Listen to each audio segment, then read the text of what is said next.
الحمد للہ وکفا وسلام علی عبادہ الذین اصطفی اما بعد اعوذ باللہ من الشیطان الرجیم بسم اللہ الرحمن الرحیم یا اخت ہارون سبحان ربک رب العزۃ عما یصفون وسلام علی المرسلین والحمد للہ رب العالمین اللہم صلی علی سیدنا محمد وعلی آل سیدنا محمد وبارک وسلم۔ اللہ رب العزت جس انسان کو اولاد سے نوازے اسے چاہیے کہ وہ اللہ رب العزت کا شکر ادا کرے۔ اللہ تعالیٰ جس کو چاہتا ہے بیٹے دیتا ہے، جس کو چاہتا ہے بیٹیاں دیتا ہے، اور جس کو چاہتا ہے بیٹے اور بیٹیاں دونوں عطا کرتا ہے، اور کسی کو کچھ بھی عطا نہیں کرتا۔ یہ مالک کی شان ہے۔ بہرحال ایک کمپلیٹ فیملی وہی ہوتی ہے، بیٹے بھی ہوں بیٹیاں بھی ہوں تو بہن بھائیوں کی تربیت کامل ہوتی ہے۔ ماں باپ تو اپنے کاموں میں مصروف رہتے ہیں، لیکن گھر کے چھوٹے بچے ایک دوسرے کے ساتھ بہت زیادہ وقت گزارتے ہیں۔ ماں باپ کی مثال تو ڈاکٹر کی طرح ہوتی ہے جو وارڈ کے اندر آئے، چکر لگایا اور چلے گئے، اور بچوں کی مثال نرسز کی طرح ہوتی ہے جو وارڈ میں ہی رہتے ہیں اور ان کا انٹریکشن زیادہ ہوتا ہے ایک دوسرے کے ساتھ۔ ریسرچ یہ ہے کہ 11 سال تک کی عمر کے بچے اپنا 33% ٹائم اکٹھا گزارتے ہیں، بہن بھائی۔ آپ بتائیں کہ 1/3 آف دی ٹائم ان کا اکٹھا گزرتا ہے، اور 14 سے 17 ایئر ایج کے بچے 14 سے 17 آورز پر ویک اکٹھا گزارتے ہیں۔ ایک ویک میں اتنا ٹائم ان کا اکٹھا گزرتا ہے۔ یہ بچے آپس میں کھیلتے بھی ہیں، لڑتے جھگڑتے بھی ہیں، تھوڑی دیر میں لڑائی ہوتی ہے، پھر تھوڑی دیر میں دوست بھی بن جاتے ہیں۔ چنانچہ 2 to 4 ایئرز کے بچے ہر 10 منٹ میں ایک مرتبہ کلیش کرتے ہیں ایک دوسرے سے، اور 4 to 7 ایئرز کے بچے وہ ہر 20 منٹ کے بعد ایک دوسرے سے کلیش کرتے ہیں۔ مگر اللہ نے ان کو ایسی طبیعت دی ہوتی ہے کہ وہ جلدی اس کنفلکٹ کو ریزالو بھی کر لیتے ہیں۔ یہ ایسے کہ ایک یونیورسٹی کی ریسرچ ہے کہ those boys who have sisters are more nicer and given these boys have less negative emotions, they have no fear, sisters make you more loved۔ جن بھائیوں کی بہنیں ہوتی ہیں وہ بہنیں اپنے بھائیوں کو پیار دیتی ہیں، تو ان بچوں کو یہ احساس ملتا ہے کہ ہم اہم ہیں اور ہم سے محبت کی جا رہی ہے۔ اوہایو یونیورسٹی کی ریسرچ یہ ہے کہ with every sibling chances of divorce reduce۔ جتنا بچے ہوتے جاتے ہیں اتنا ڈائیورس کے چانس ریڈیوس ہوتے جاتے ہیں۔ اس کی مثال یوں سمجھیں کہ جیسے درخت کی جڑیں ہوتی ہیں، ایک جڑ ہو تو درخت کمزور ہوتا ہے، 2 جڑیں ہوں تو نسبتاً مضبوط ہوتا ہے، اور 3 جڑیں ہوں تو اور مضبوط۔ جتنا جڑیں بڑھتی جائیں گی اتنا درخت مضبوط ہوتا جائے گا۔ اسی طرح فیملی میں جتنے بچے ہوتے ہیں اتنا فیملی کی بنیادیں مضبوط ہوتی ہیں، سیپریشن اور ڈائیورس کے ریٹ کم ہو جاتے ہیں۔ چنانچہ UK کی یونیورسٹی نے ریسرچ کی کہ sister makes you more communicative. جن بھائیوں کی بہن ہوتی ہے وہ بچے کمیونیکیشن سکل زیادہ سیکھتے ہیں، کیونکہ بہن کے اندر کمیونیکیشن سکل زیادہ ہوتے ہیں، تو یہ چیز بھائیوں میں بھی ٹرانسفر ہو جاتی ہے۔ ٹیکساس یونیورسٹی کی ریسرچ یہ ہے کہ boys who have sisters are more empathetic, ان میں ایمپتھی آ جاتی ہے، وہ اپنی بہن کے ساتھ ہمدردی کا اظہار کرتے ہیں مشکل اوقات میں۔ چنانچہ ٹیکساس یونیورسٹی کی یہ ریسرچ ہے کہ boys after sisters are achievers, کہ جہاں بہن کے بعد بھائی پیدا ہوتا ہے تو یہ بچہ بڑا اچیور بنتا ہے. اس کی وجہ یہ کہ اس کو بہن کا ساتھ ملتا ہے. بہن کے اندر کچھ کوالٹیز ہونی چاہیے. سب سے پہلی لو اینڈ کمپیشن، اس کے اندر محبت ہونی چاہیے، ہمدردی ہونی چاہیے. چنانچہ بہنوں کو چاہیے کہ بھائیوں کے ساتھ محبت، پیار، ہمدردی کے ساتھ رہیں. نبی علیہ الصلوۃ والسلام کی ایک رضائی بہن تھی جس کا نام تھا شیما.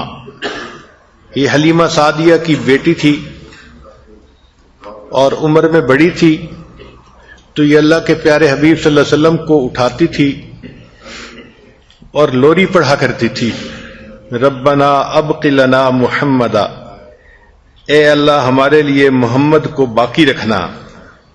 جیسے ہم کہتے ہیں نا تمہاری عمر دراز ہو، تم سلامت رہو، زندہ رہو، تو گویا یہی الفاظ وہ کہہ رہی تھی کہ اللہ اس محمد کو ہمارے لیے سلامت رکھنا، باقی رکھنا. چنانچہ جب ان کے قبیلے پر مسلمانوں کو فتح حاصل ہوئی تو اللہ نے مسلمانوں کو بہت مال غنیمت عطا کیا. اس قبیلے کے قیدی پکڑ کر مدینہ طیبہ لائے گئے، قیدی پکڑ کر نبی علیہ السلام کے پاس لائے گئے. ایک صحابی آئے اور انہوں نے آ کر کہا کہ اللہ کے حبیب صلی اللہ علیہ وسلم، ایک عورت باہر کھڑی ہے اور وہ کہتی ہے کہ میں آپ کے پیغمبر اسلام سے ملنا چاہتی ہوں، میں ان کی بہن ہوں. تو ابتدا میں نبی علیہ السلام نے فرمایا کہ میں تو عبداللہ کا ایک ہی بیٹا ہوں، میری کوئی بہن نہیں تھی. پھر نبی علیہ السلام نے فرمایا کہ اچھا اس عورت کو میرے پاس بلاؤ. چنانچہ جب اس عورت کو بلایا گیا تو اس نے کہا کہ میں آپ کی بہن شیما ہوں. تو نبی علیہ السلام نے فرمایا کہ تمہارے پاس کیا ثبوت ہے کہ تم میری بہن ہو؟ اس نے کہا کہ جب آپ چھوٹے بچے تھے تو ایک موقع پہ میں آپ کے ساتھ پیار محبت کر رہی تھی تو آپ کو میں نے اریٹیٹ کر دیا، اور اریٹیٹ ہونے کے بعد آپ نے دانتوں سے میرے جسم پر کاٹا تھا. چھوٹے بچے کے جب نئے نئے دانت آتے ہیں تو ان میں انگلی آ جائے، کوئی پینسل آ جائے، وہ ہر چیز کو کاٹتا ہے. تو اس عمر میں نبی علیہ السلام نے اپنی بہن شیما کو کاٹا تھا اور اس کے جسم پر اس کے نشان تھے. چنانچہ اس نے واقعہ بھی سنایا اور اپنا کندھا بھی دکھایا جہاں پر نبی علیہ الصلوۃ والسلام نے دانتوں سے کاٹا تھا. تو نبی علیہ السلام کو خود بھی واقعہ یاد آ گیا اور آپ صلی اللہ علیہ وسلم نے فرمایا ہاں تم ٹھیک کہہ رہی ہو، تم میری رضائی بہن ہو، تم نے مجھے چھوٹی عمر میں گود میں کھلایا تھا.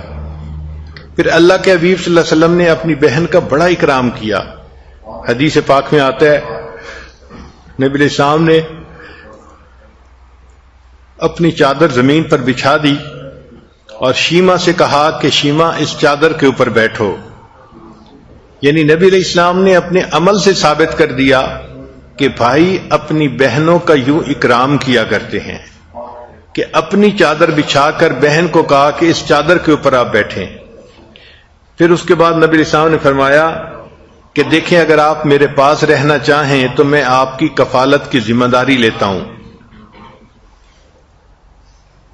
اس نے کہا کہ نہیں، میں تو اپنے گاؤں میں واپس، قبیلے میں واپس جانا چاہوں گی. تو نبی علیہ السلام نے فرمایا کہ ٹھیک ہے، آپ کو آپ کے قبیلے میں واپس پہنچا دیتے ہیں. اس پر اس نے کہا کہ اگر میں اکیلی واپس جاؤں گی تو لوگ مجھ پر اعتراض کریں گے. تو نبی علیہ الصلوۃ والسلام نے اپنی بہن کی سفارش پر اس قبیلے کے لوگوں کو آزاد فرما دیا. پھر اپنی بہن کو بہت ساری بکریاں اور بہت ساری چیزیں ہدیہ میں دیں اور 2 صحابہ کی ذمہ داری لگائی کہ وہ جائیں اور شیما کو اپنے گھر بحفاظت پہنچا کے آئیں. تو نبی علیہ الصلوۃ والسلام کے اس عمل نے ثابت کر دیا کہ بھائی اپنی بہنوں کا کتنا خیال کرتے ہیں، ان کا کتنا اکرام کرتے ہیں، ان کو عزتیں دیتے ہیں دنیا کے اندر. بہنوں کے دلوں میں بھائیوں کی محبت ایک ضروری چیز ہے، ایک یقینی چیز ہے۔ اسی لیے ہمارا بھی یہ تجربہ ہے، کوئی عورت ٹیلی فون پہ بات کرے تو سب سے پہلے تو اپنی فیملی کے لیے دعا کروائے گی، خامند کے لیے، بچوں کے لیے، اپنے لیے، اور جیسے ہی وہ دعا کریں گے تو دوسری دعا میں کہے گی کہ میرے بھائی کے لیے بھی دعا کریں۔ اتنی کثرت سے یہ بات ہوتی ہے کہ اس سے اندازہ ہوتا ہے کہ عورت کے دل میں اپنے بھائی کی محبت کتنی گہری ہوتی ہے۔ فوراً اسے بھائی کی تکلیفیں یاد آتی ہیں اور وہ اس کے لیے دعا کروا رہی ہوتی ہے۔ چنانچہ سیدنا حمزہ رضی اللہ تعالیٰ عنہ نبی علیہ السلام کے چچا تھے، جب جنگ احد میں وہ شہید ہوئے تو جب جنگ ختم ہو گئی تو مسلمان لوگ اپنے اپنے رشتہ داروں کی لاشوں کو دیکھ رہے تھے۔ نبی علیہ الصلوۃ والسلام نے سیدنا حمزہ رضی اللہ عنہ کو دیکھا تو ان کے تو اعضائے جسمانی کو کاٹ کے ہندا نے اپنے گلے میں ہار پہن لیا تھا، اس لیے حضرت حمزہ رضی اللہ عنہ کی لاش جو ہے اس کو دیکھا نہیں جاتا تھا، آنکھیں نکال لی گئی تھیں، کان کاٹ دیے گئے تھے۔ نبی علیہ السلام کو اطلاع ملی کہ ان کی بہن سیدہ صفیہ رضی اللہ تعالی عنہا ان کی لاش کو دیکھنے کے لیے آئی ہیں، تو نبی علیہ الصلوۃ والسلام نے ان کو منع کر دیا۔ مقصد یہ تھا کہ عورت کمزور دل ہوتی ہے، جب وہ اپنے بھائی کو اس حال میں دیکھے گی تو شاید یہ غم برداشت نہیں کر سکے گی۔ تو جب ان کو روک دیا گیا تو انہوں نے پوچھا، اے اللہ کے حبیب صلی اللہ علیہ وسلم، مجھے بھائی کی لاش دیکھنے سے کیوں روک دیا گیا؟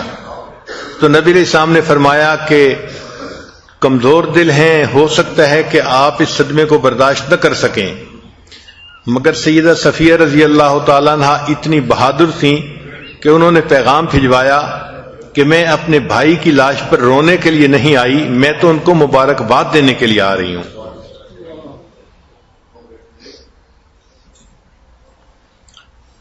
تو یہ بہن بھائی کی محبت کا تعلق یہ ایک فطری چیز ہے۔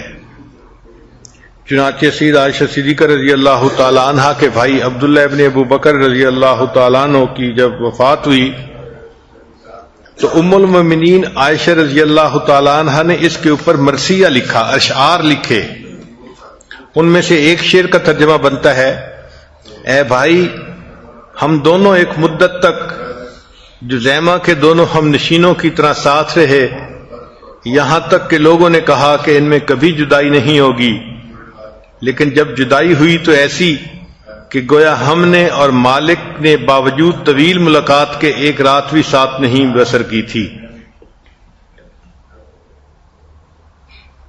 دوسری صفت بہن کے اندر ہونی چاہیے سپورٹو اینڈ کنسرنڈ۔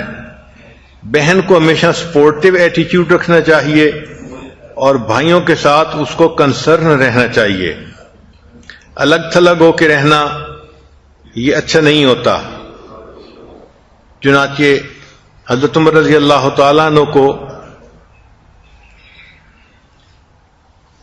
جب احساس ہوا کہ مسلمان بہت بڑھ رہے ہیں، یہ خود ابھی مسلمان نہیں ہوئے تھے، تو انہوں نے ایک دن سوچا کہ کیوں نہ میں مسلمانوں کے پیغمبر علیہ الصلوۃ والسلام ہی کو جا کر شہید کر دوں،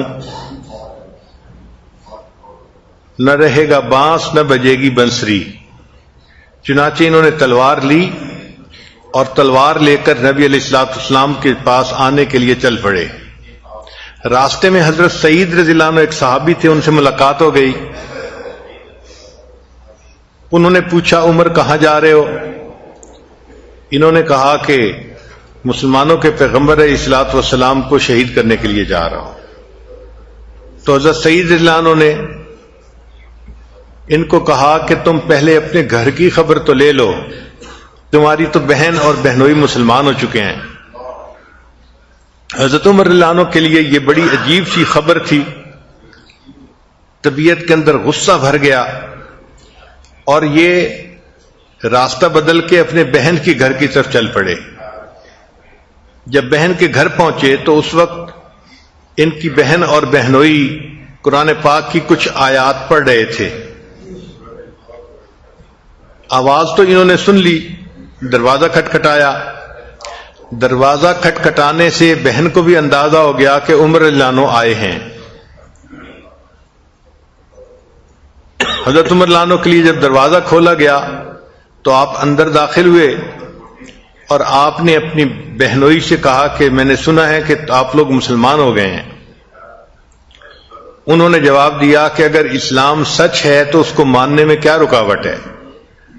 تو عمر رضی اللہ عنہ کو بڑا غصہ آیا اور انہوں نے اپنے بہنوئی کو مارنا پیٹنا شروع کر دیا. جب بہنوئی کو مارنا پیٹنا شروع کیا تو بہن آ گئی اور بہن آ کر کھڑی ہوئی تو عمر رضی اللہ عنہ کو اتنا غصہ تھا انہوں نے بہن کے بھی ایک تھپڑ لگا دیا. وہ عورت ذات تھی، جب تھپڑ لگا تو آنکھوں میں آنسو آ گئے، مگر ان کے اندر ہمت اتنی تھی، قوت اتنی تھی، اعتماد اتنا تھا کہ انہوں نے آگے سے جواب دیا، عمر جس ماں کا دودھ تو نے پیا ہے اسی ماں کا دودھ میں نے پیا ہے. تم میرے جسم سے جان تو نکال سکتے ہو، میرے دل سے ایمان کو نہیں نکال سکتے. اب ایک بہن کی یہ بات اتنی مضبوط تھی کہ دل کے اوپر اثر کیا اس نے. تو حضرت عمر رضی اللہ عنہ کا اسی وقت جو ہے انداز بدل گیا اور آپ نے کہا کہ اچھا مجھے بتاؤ آپ لوگ کیا پڑھ رہے تھے.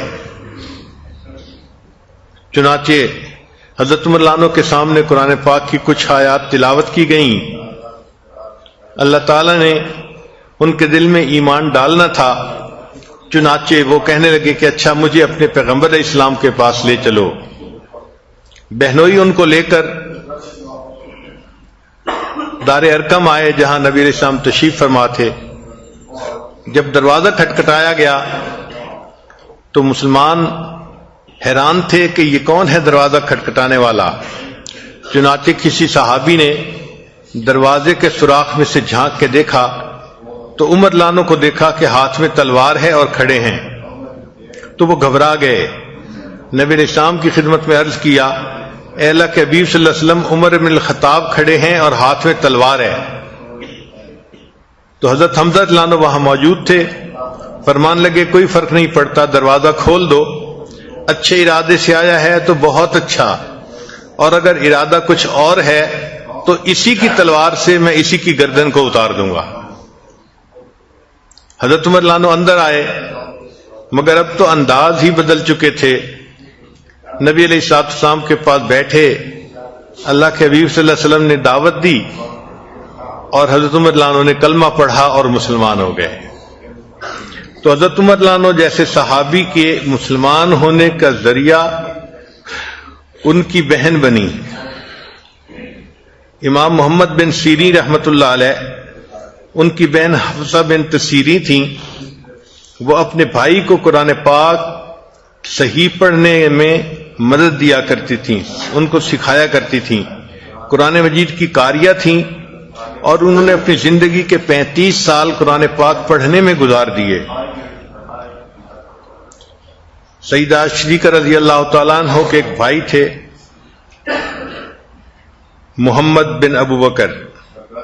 جب ان کی وفات ہو گئی تو ان کے 2 بچے تھے، ایک بہن تھی ایک بھائی تھا. بھائی کا نام قاسم تھا.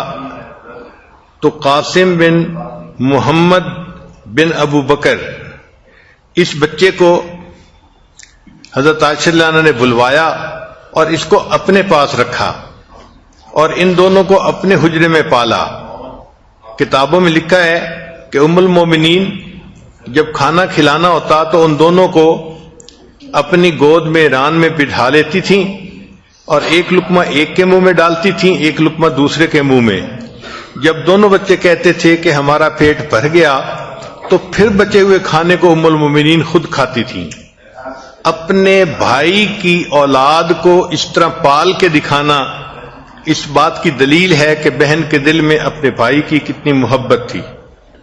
چنانچہ اسی طرح عائشہ صدیقہ رضی اللہ تعالیٰ عنہ نے اپنے بھانجے حضرت عبداللہ ابن زبیر لانو کی بھی تربیت فرمائی. پھر تیسری صفت یہ ہے کہ بہن کے اندر لائلٹی ہونی چاہیے، اپنے ماں باپ سے اپنے بھائی کے ساتھ وہ لائل ہو.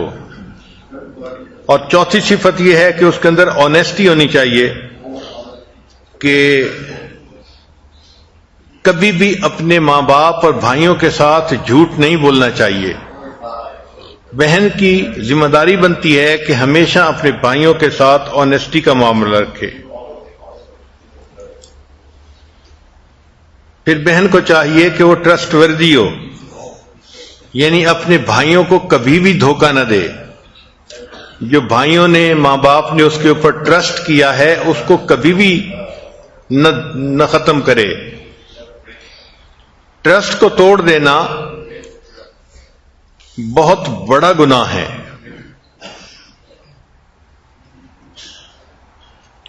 اسی لیے جب بہنوں سے کوئی کمزور حرکت ہو جاتی ہے تو اس کا بلیم صرف اس کی ذات تک نہیں رہتا بلکہ اس کے بھائی اور اس کے ماں باپ تک جاتا ہے.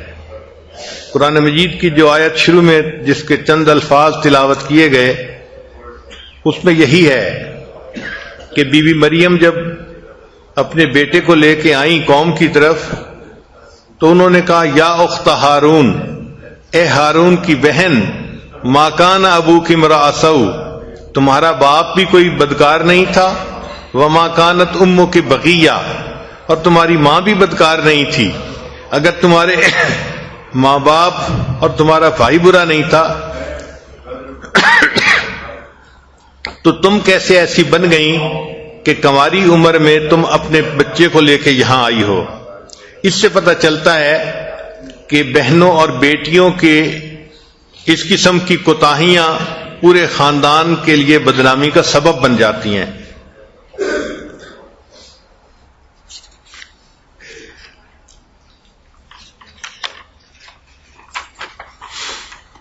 چنانچہ اگلا ٹاپک ہے why you should be grateful to have a sister. آخر بہن کے ہونے کے کیا فائدے ہیں؟ پہلا فائدہ کہ اکثر اوقات بیٹی اپنے ماں باپ کی ناراضگی کو برداشت کر لیتی ہے اور ان کے غصے کو ٹھنڈا کر دیتی ہے. شرارتیں بھائی کرتے ہیں اور عام طور پہ ڈانٹیں بہنوں کو پڑتی ہیں. پھر اگر بہن چند سال بڑی ہے تو چھوٹے بھائی کو جو بچے تنگ کرتے ہیں بہن ان بچوں کو دور رکھتی ہے. She told of your blaze.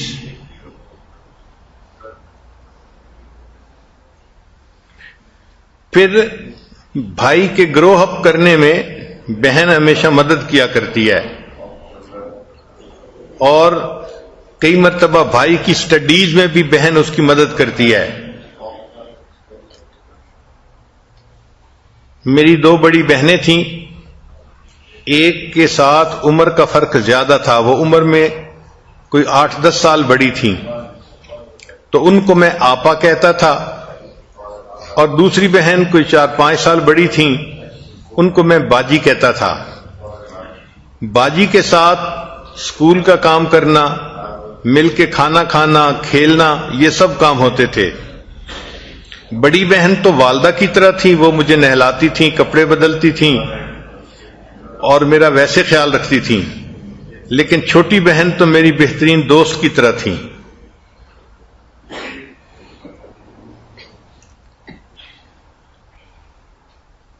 چنانچہ بہنیں بھائیوں کو ہر موقع پہ سپورٹ بھی کرتی ہیں اور ان کی غلطیوں کوتاہیوں کو پردے بھی ڈالتی ہیں.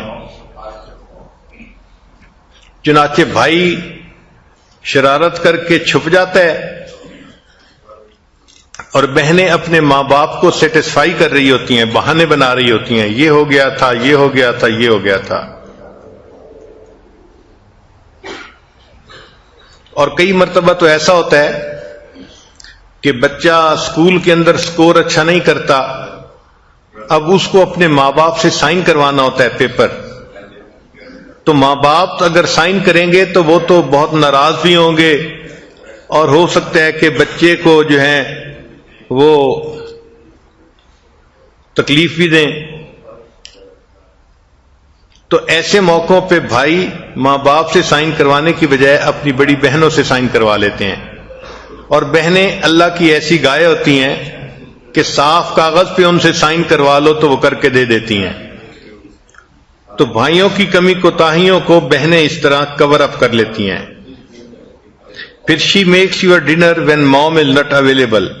جب امی گھر میں نہیں ہوتی تو بڑی بہنی ہے جو اپنے بھائیوں کے لیے کوکنگ کرتی ہے اور ان کو وقت پہ کھانا دیتی ہے, ان کا خیال رکھتی ہے. پھر she defends you in front of your parents. کئی مرتبہ ماں باپ کے سامنے وہ آپ کو ڈیفینڈ کر رہی ہوتی ہے. پھر شی فارگیوز یو فار یور مسٹیکس. وہ آپ کی غلطیوں کے اوپر آپ کو معاف کرتی ہے. She reminds you of your family obligations. وہ چھوٹے بھائی کو بتا سمجھا رہی ہوتی ہے کہ ہمارے فیملی کے کیا حدود قیود ہیں, ہمیں اس کے اندر رہنا چاہیے. She shares all your childhood memories. کہ بچپن کی جتنی میموریز ہوتی ہیں بہنیں اپنے بھائیوں کے ساتھ اس کو شیئر کرتی ہیں. پھر she will always be your best friend of life. بہن بھائی کے لیے زندگی کی بہترین دوست بھی ہوتی ہے. جب بچے آپس میں مل کے رہتے ہیں تو بہت ساری چیزیں ایک دوسرے سے وہ سیکھتے ہیں. مثلاً what you learn from siblings. پہلی چیز لو اینڈ سپورٹ. دوسری چیز کوآپریشن اینڈ ٹیم ورک. ان کو مل جل کر رہنا آ جاتا ہے, ٹیم ورک آ جاتا ہے. پھر تیسری چیز ان کے اندر ٹالرنس آ جاتی ہے. ہم نے یہ دیکھا ہے کہ اکثر اوقات بھائی اپنی بہنوں کو تنگ کرتے رہتے ہیں بلا وجہ, اور بہن کو صبر کرنا پڑتا ہے, تو اس کے اندر ٹالرنس پیدا ہو جاتی ہے. پھر یہ کہ اگر لڑائی ہو جاتی ہے تو تھوڑی دیر کے بعد لڑائی کو ختم بھی کرنا ہوتا ہے. اس کو کہتے ہیں کنفلکٹ ریزولوشن. تو وہ جلدی سے اپنے کنفلکٹ کو ریزالو بھی کر لیتے ہیں. پھر لیڈرشپ ان کے اندر پیدا ہو جاتی ہے. پھر اسرٹیونیس ان کے اندر پیدا ہوتی ہے. اسرٹیونیس کہتے ہیں اپنی بات کو منوانا. آپس میں مشورہ کر رہے ہیں, بہن کہتی ہے ایسے کرنا چاہیے, بھائی کہتا ہے ایسے کرنا چاہیے. وہ ایک دوسرے کو آرگومنٹس دیتے ہیں, ایک دوسرے کو منواتے ہیں. چنانچہ جس کی پرسنالٹی زیادہ اسٹرانگ ہوتی ہے وہ اپنی بات کو منوانے میں کامیاب ہو جاتا ہے.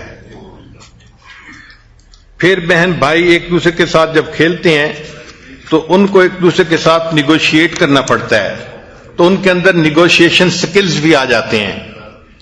تو بہرحال بہن کا رشتہ ایسا ہے کہ وہ ہمیشہ اپنے بھائی سے محبت کرتی ہے, اس کو سپورٹ کرتی ہے, مورلی بھی, اور اگر فائنینشلی ضرورت ہو تو وہ بھی سپورٹ کرتی ہے. چنانچہ امام بخاری رحمت اللہ علیہ ابتدائی جوانی میں سفر پہ جانا چاہتے تھے تاکہ علم حاصل کر سکیں, مگر ان کے پاس خرچہ نہیں تھا. کئی دن گزر گئے تو امام بخاری رحمۃ اللہ کی بہن نے محسوس کیا کہ میرا بھائی سفر پہ جانا چاہتا ہے مگر سفر کا خرچہ نہ ہونے کی وجہ سے سفر مؤخر ہوتا جا رہا ہے. تو بہن نے اپنے زیورات بیچے اور اس سے جو پیسے ملے اس نے وہ پیسے امام بخاری رحمۃ اللہ کے سامنے ہدیہ پیش کر دیا اور کہا کہ جی آپ یہ پیسے لیں اور اس کے بعد سفر کریں اور اپنا علم حاصل کریں. تو امام بخاری رحمۃ اللہ نے پوچھا کہ آپ نے تو اپنا سارا زیور ہی بیچ دیا. تو بہن نے جواب دیا کہ اللہ اس کے بدلے مجھے بہشتی زیور عطا فرما دیں گے.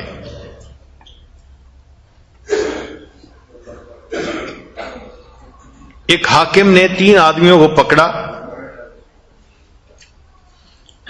ایک باپ تھا, ایک بیٹا تھا اور ایک اس کا برادر ان لا تھا, یعنی بیوی کا بھائی تھا. اور حاکم چاہتا تھا کہ ان تینوں کو قتل کروا دے.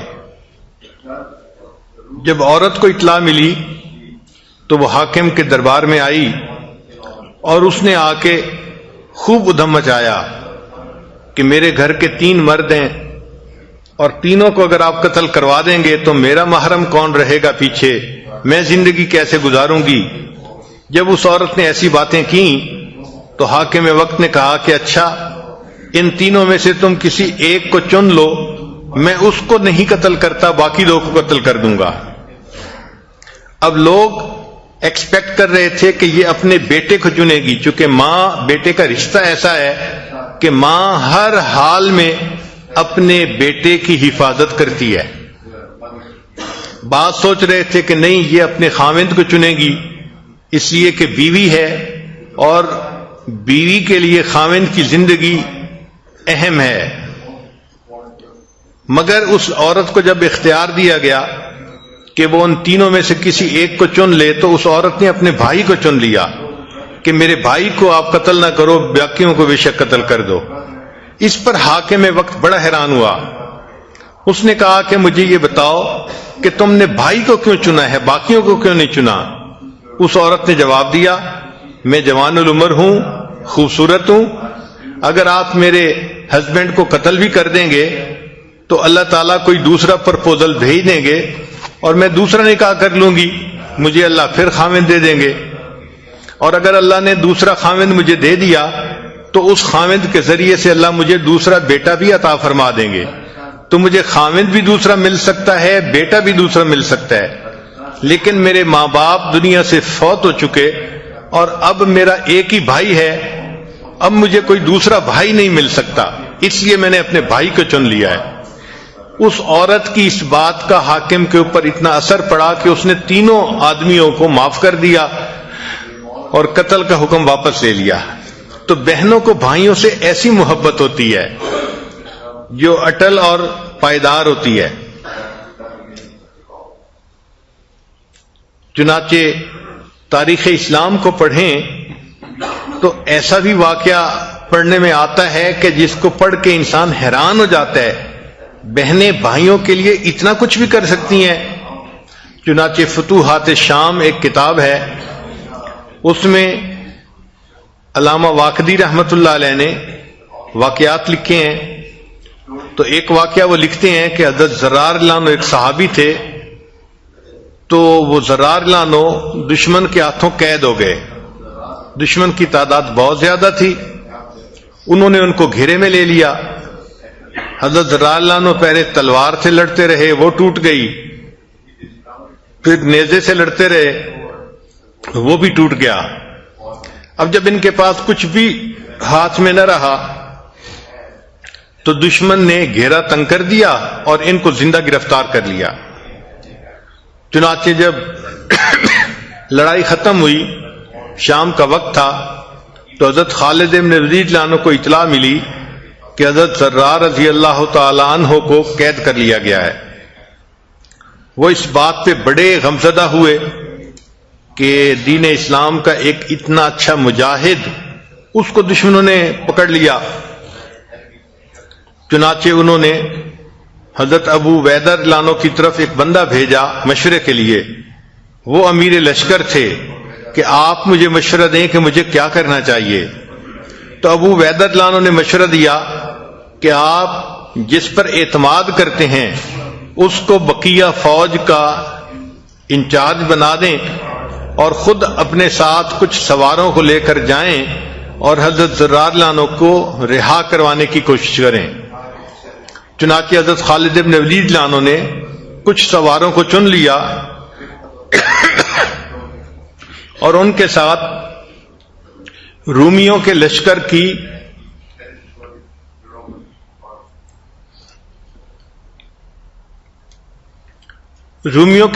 کو چیز کیا۔ علامہ باقری رحمۃ اللہ لکھتے ہیں کہ جب یہ لشکر چلنے لگا تو ایک گھوڑے پہ کوئی سوار تھا جس نے اپنے چہرے کے اوپر کپڑے کا ڈھاٹا باندھا ہوا تھا۔ عرب لوگ جب دھوپ میں نکلتے تھے تو اکثر اپنے آنکھوں کے علاوہ باقی چہرے کے اوپر کپڑا ڈال لیتے تھے، اور اس نے اپنی زیرہ جو پہنی ہوئی تھی اس کے اوپر ایک کپڑا پہنا ہوا تھا اور ایک سبز پٹکا اس نے اپنی کمر میں باندھا ہوا تھا، اور اس پٹکے کو اس نے اپنے سینے اور کمر پر اس طرح ڈالا ہوا تھا کہ اس کے جسم کی ساخت کا پتہ نہیں چلتا تھا۔ اس کے ہاتھ میں ایک چمکدار نیزہ تھا، اور وہ کبھی گھوڑے پر سوار ایک طرف جاتا کبھی دوسری طرف. جس مہارت کے ساتھ وہ گھوڑے کو بھگا رہا تھا، چلا رہا تھا، تو دیکھنے والے لوگ حیران ہو رہے تھے کہ یہ کون نوجوان ہے عرب کا جو گھوڑے کی سواری کا اتنا ماہر ہے. حضرت خالد رضی اللہ عنہ جب چلے تو یہ سوار بھی آگے آگے تھا. اللہ کی شان، راستے میں ایک جگہ پر پہنچے جہاں پر دشمن کا لشکر موجود تھا، تو انہوں نے وہاں جا کر حملہ کیا. حضرت خالد رضی اللہ عنہ نے دیکھا کہ وہ جو نوجوان آگے تھا اس نے اپنا گھوڑا دشمن کی صفوں کے اندر گھسا دیا اور نیزے کے ساتھ وہ اپنے دشمنوں کے ساتھ مقابلہ کر رہا تھا، حتیٰ کہ مقابلہ کرتے کرتے وہ دشمن کی صفوں کے اندر غائب ہو گیا. حضرت خالد رضی اللہ عنہ کو بڑی حیرانی ہوئی کہ یہ نوجوان کیسے واپس آئے گا زندہ. مگر تھوڑی دیر کے بعد انہوں نے دیکھا کہ وہ اپنا گھوڑا بھگاتے ہوئے پھر واپس آ گیا. اب حضرت خالد رضی اللہ عنہ نے فیصلہ کیا کہ میں اس کے ساتھ مل کر دشمن سے لڑتا ہوں. چنانچہ جب خالد رضی اللہ عنہ نرغے میں آتے تو وہ نوجوان ان کو دشمن سے بچاتا، اور جب وہ نوجوان نرغے میں آتا تو حضرت خالد رضی اللہ عنہ اس کو بچاتے. اللہ تعالیٰ نے مسلمانوں کے ساتھ مدد فرمائی اور دشمن جو تھے وہ بھاگے وہاں سے. حضرت خالد رضی اللہ عنہ نے اپنے ساتھیوں کو اکٹھا کیا اور اس کے بعد آپ نے اس نوجوان سوار سے پوچھا کہ آپ کون ہیں، کہ آپ کی بہادری کو دیکھ کے میرا دل بہت حیران ہوا ہے، خوش ہوا ہے. مگر اس سوار نے آگے سے کوئی جواب نہیں دیا. باقی لشکر کے لوگ بھی بڑے حیران تھے کہ امیر لشکر کسی سے سوال پوچھیں اور وہ آگے اس کو اگنور کرے، یہ کیسے پاسبل ہے. چنانچہ ایک صحابی نے آگے بڑھ کے اس نوجوان کو کہا، اے نوجوان، امیر لشکر تم سے بات پوچھ رہے ہیں اور تم آگے سے کوئی جواب ہی نہیں دیتے، یہ چیز ٹھیک نہیں ہے. تو جب ان کو بار بار کہا گیا تو اس وقت ایک نسوانی آواز آئی اور اس سوار نے بتایا کہ میں تو خولہ ہوں، زرار لانو کی بہن ہوں. جب مجھے پتا چلا کہ میرے بھائی کو گرفتار کر لیا گیا ہے تو میں نے فیصلہ کیا کہ میں اپنے بھائی کو آزاد کروانے کے لیے خود جاؤں گی اور اپنی جان بھی اللہ کے راستے میں پیش کروں گی. حضرت خالد رضی اللہ عنہ بڑے حیران ہوئے. انہوں نے فرمایا کہ خولہ، آپ نے مجھے پہلے کیوں نہیں بتایا؟ تو خولہ رضی اللہ عنہ نے کہا، میں عورت ذات تھی، اگر میں پہلے پوچھتی تو آپ مجھے منع کر دیتے، اس لیے میں ساتھ آ گئی. اب بھائیوں پہ جب مصیبتیں بنتی ہیں تو بہنیں ہی کام آتی ہیں. پھر انہوں نے کچھ اشعار پڑھے درد مند کہ میں نہیں جانتی کہ میرا بھائی کس حال میں ہے، کیا اس کو شہادت مل گئی یا ابھی دشمن کے پاس زندہ حالت میں ہے. اے بھائی، اگر تم زندہ ہو تو میں تمہیں بچانے کے لیے ہر ممکن کوشش کروں گی، اور اگر تم شہید ہو چکے ہو تو تم نبی علیہ الصلوۃ والسلام کو مل چکے ہوگے اور تم نے اپنی زندگی کے مقصد کو پا لیا ہوگا. یہ ایسے درد والے اشعار تھے کہ ان کو سن کر حضرت خالد بن رضی اللہ عنہ بھی رونے لگ گئے. پھر حضرت خالد رضی اللہ عنہ نے مشورہ کیا کہ کیا کریں. تو مسلمانوں نے آپس میں فیصلہ کیا کہ اس وقت تو رات کافی گہری ہو چکی ہے، ہمیں واپس چلنا چاہیے اور کل دن میں ہم دوبارہ پھر رومیوں کے لشکر پہ حملہ کریں گے.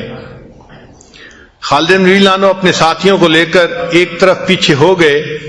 ابھی وہیں تھے کہ رومیوں کے لشکر کے کچھ لوگ جو تھے وہ آئے اور انہوں نے امان امان کہنا شروع کر دیا. خالد رضی اللہ عنہ نے فرمایا کہ ان کو امان دے دی جائے. جب ان کو امان دینے کا وعدہ کیا گیا تو انہوں نے آ کر کہا کہ ہم سمجھتے ہیں کہ آپ لوگ حق پہ ہیں اور آپ کا پیغام سچ ہے. ہم اپنے لشکر سے ہٹ کے آ گئے ہیں اور ہم آپ لوگوں کے ساتھ ملنا چاہتے ہیں. خالد رضی اللہ عنہ نے ان کو کلمہ پڑھایا اور ان کو اپنے پاس رکھ لیا. پھر پوچھا ان سے کہ یہ بتاؤ کہ وہ جو بندے کو قید کیا گیا ہے اس کا کیا خبر ہے؟ تو ان رومیوں نے بتایا اچھا وہ جو گھوڑے کی ننگی پیٹھ کے اوپر بیٹھ کے لڑنے والا نوجوان تھا. تو خالد بن ولید نے فرمایا ہاں وہی جس کا نام زرار تھا. ان کا جی جب اس کو گرفتار کیا تو ہمارا جو کمانڈر تھا اس کا نام تھا دردان اور یہ حمص کا والی تھا. تو اس نے ہمیں کہا کہ اس کو فوراً قیصر روم کے پاس بھیجنا ہے. تو اس نے 100 آدمیوں کے ساتھ اس قیدی کو حمص کی طرف روانہ کر دیا. اور اس کو اس قیدی کے ساتھ غصہ بھی تھا کیونکہ اس کا بیٹا تھا حمدان جس کو زرار لانوں نے قتل کیا تھا. خالد بن ولید نے سنا تو انہوں نے پڑھا لا حول ولا قوت الا باللہ.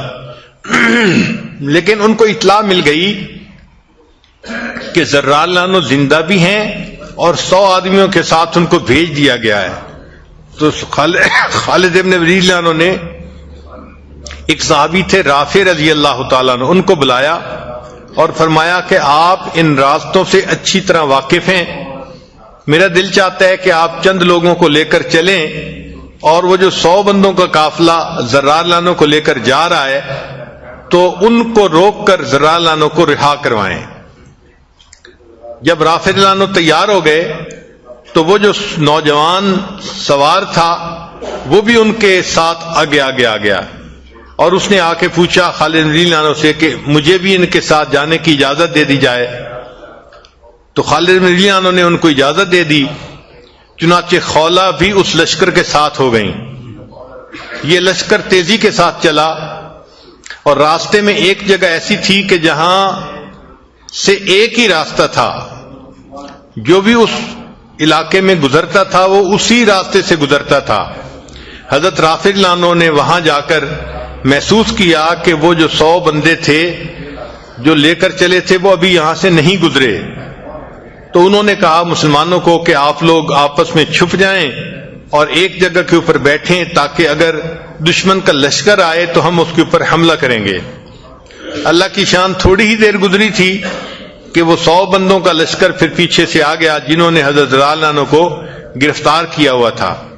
جب وہ قریب آئے تو سب سے پہلے خولہ رضی اللہ تعالی عنہ نے اللہ اکبر کا نعرہ لگایا اور اس کے اوپر حملہ کیا.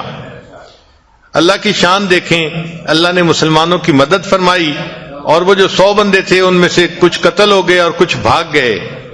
چنانچہ خولہ رضی اللہ تعالی عنہ اپنے بھائی حضرت زرار عنہ کے پاس آئیں تو ان کے بازو پاؤں باندھے ہوئے تھے.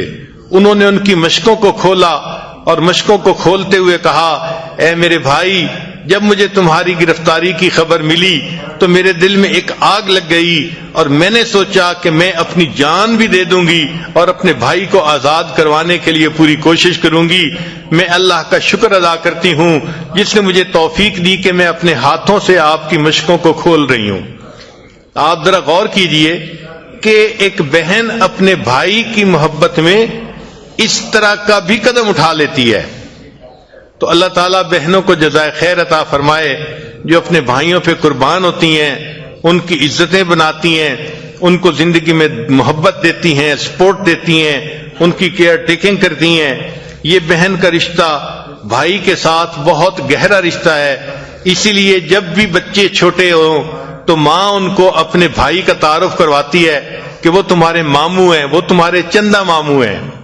یعنی چندہ ماموں کا لفظ بتا رہا ہے کہ اس بہن کے دل میں اپنے بھائی کی محبت کتنی ہے کہ اس کو چاند سے تشبیہ دے رہی ہے. اللہ تعالی بہنوں کو اپنے بھائیوں کے ساتھ محبت پیار کے ساتھ زندگی گزارنے کی توفیق عطا فرمائے.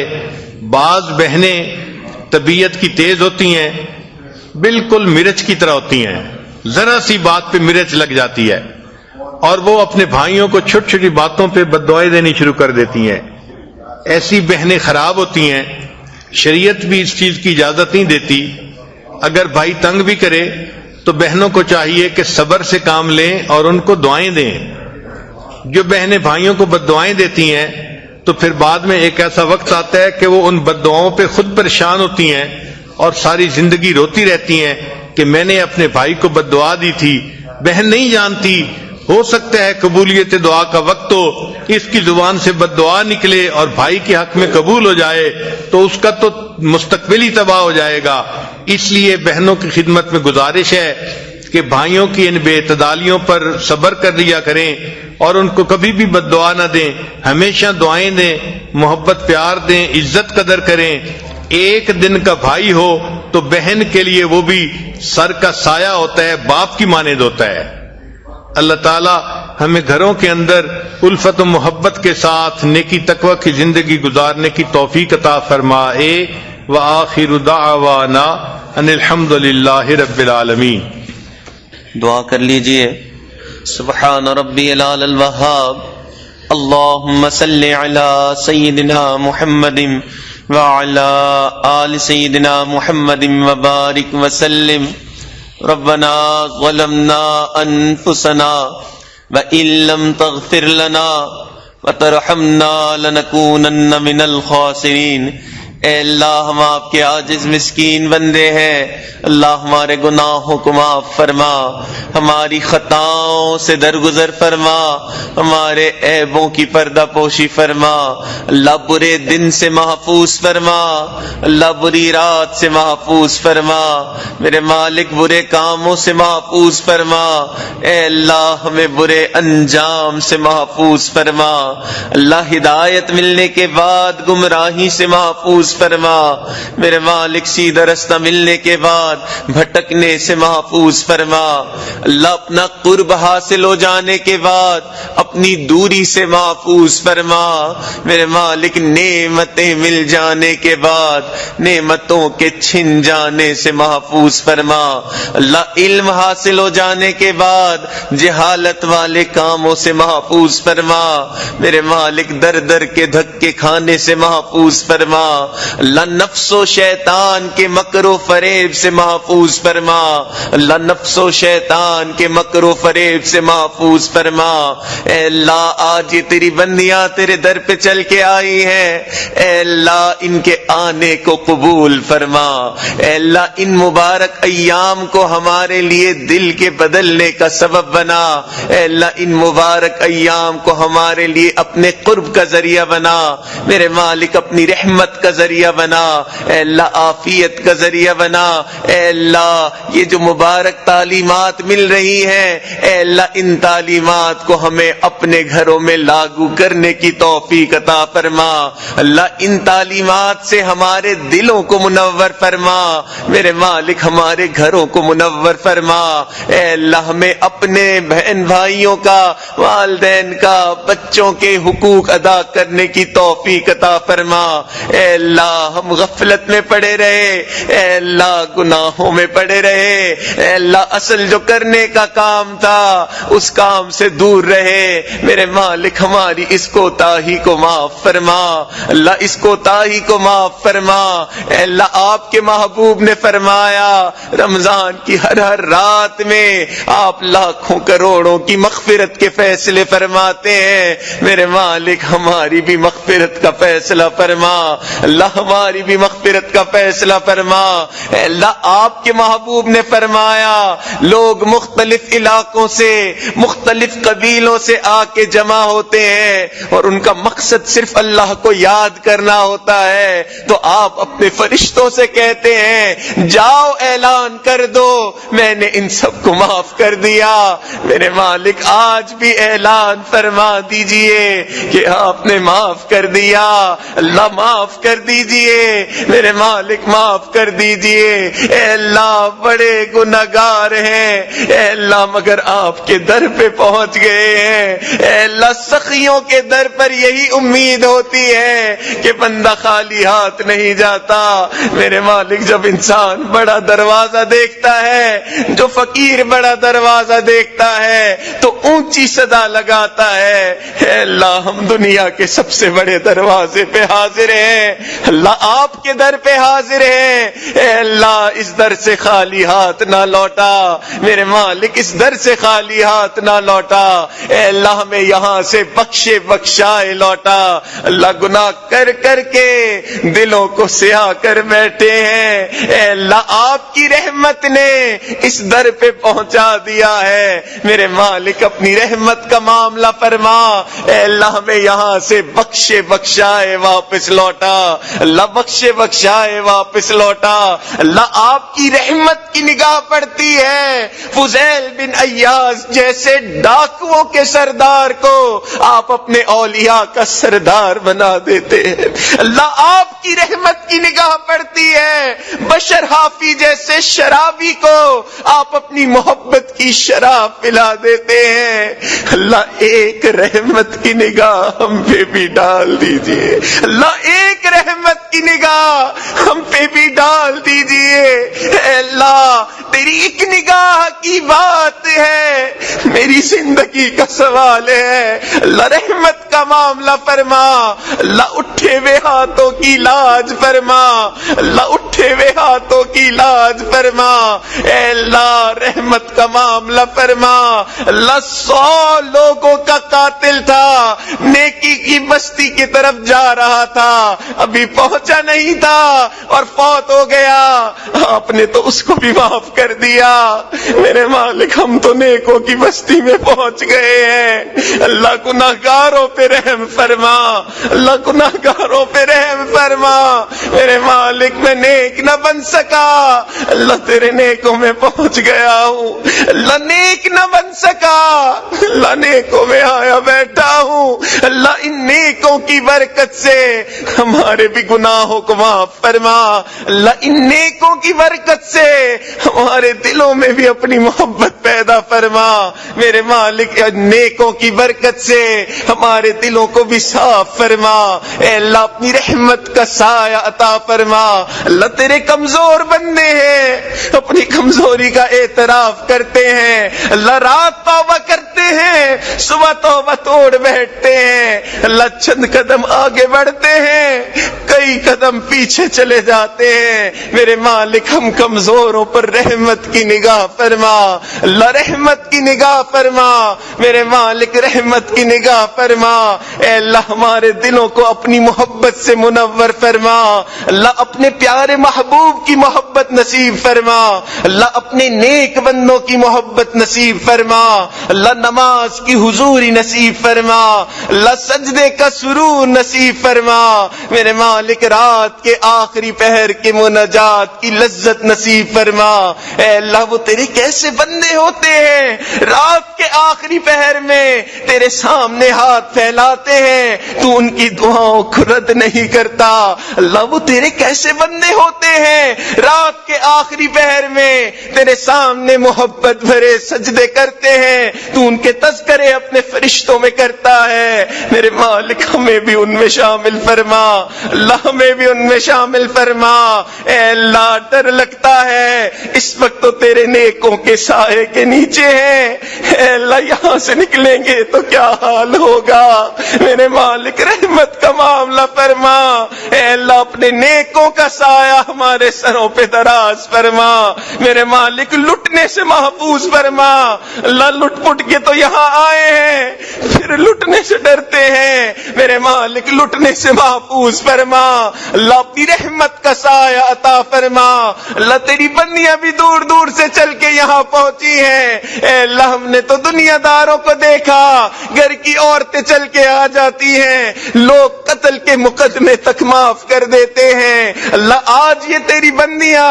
تیرے در پہ چل کے حاضر ہوئی ہیں، اللہ آپ بھی لحاظ فرما لیجئے، اے اللہ آپ بھی معاف کر دیجئے، اللہ معاف کر دیجئے، میرے مالک معاف کر دیجئے، اے اللہ رحمت کا معاملہ فرما، اللہ جو مانگا وہ بھی عطا فرما، اللہ جو مانگنا چاہیے تھا نہیں مانگ سکے اللہ وہ بھی عطا فرما، اے اللہ ہمارے حضرت کی عمر میں برکت عطا فرما، اللہ اللہ ان کے اوپر کروڑوں رحمتیں نازل فرما.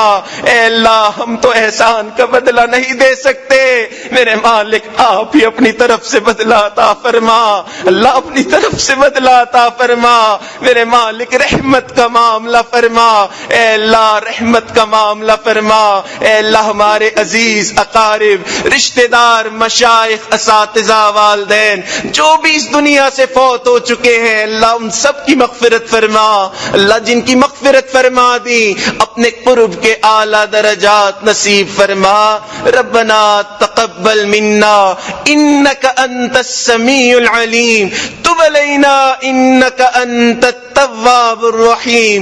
وصلى الله تعالى على حبيبه سيدنا محمد وعلى آله وأصحابه أجمعين برحمتك يا أرحم الراحمين.